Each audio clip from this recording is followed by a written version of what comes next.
যুক্তরাষ্ট্র ও ইরানের মধ্যকার প্রাথমিক চুক্তির অংশ হিসেবে $300 বিলিয়ন একটি বেসরকারি বিনিয়োগ তহবিল গঠনের পরিকল্পনা করা হয়েছে, যা বাংলাদেশি টাকায় প্রায় 36,845,370 কোটি টাকা।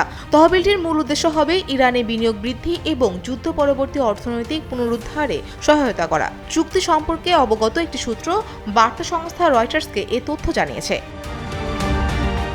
সূত্রটির দাবি, তহবিলের অর্ধেকেরও বেশি অর্থায়ন ইতোমধ্যেই নিশ্চিত হয়েছে।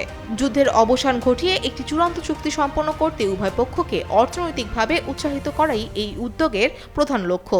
নাম প্রকাশ না করার শর্তে সূত্রটি জানায়, পদ্মা সেতু, মেট্রো রেল এবং এলিভেটেড এক্সপ্রেসওয়ে নির্মাণের গর্বিত অংশীদার বসুন্ধরা সিমেন্ট। ওয়াশিংটন ও তেহরান আগামী শুক্রবার চুক্তি স্বাক্ষরের প্রস্তুতি নিচ্ছে, তবে প্রকল্পটি এখনও আনুষ্ঠানিকভাবে ঘোষণা করা হয়নি।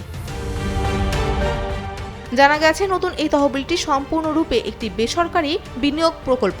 এটি কোনো পুনর্গঠন বা ক্ষতিপূরণ কর্মসূচি নয় এবং এতে কোনো সরকারি অর্থ বা অনুদান থাকবে না। যুক্তরাষ্ট্র, উপসাগরীয় আরব দেশগুলো, এশিয়া, দক্ষিণ আমেরিকা এবং আফ্রিকার বিভিন্ন প্রতিষ্ঠান ইতোমধ্যে অর্থায়নের প্রতিশ্রুতি দিয়েছে। তহবিলের অর্থ জ্বালানি সরবরাহ ব্যবস্থা, উৎপাদন শিল্প এবং পরিবহন খাতে বিনিয়োগ করা হবে বলে জানা গেছে।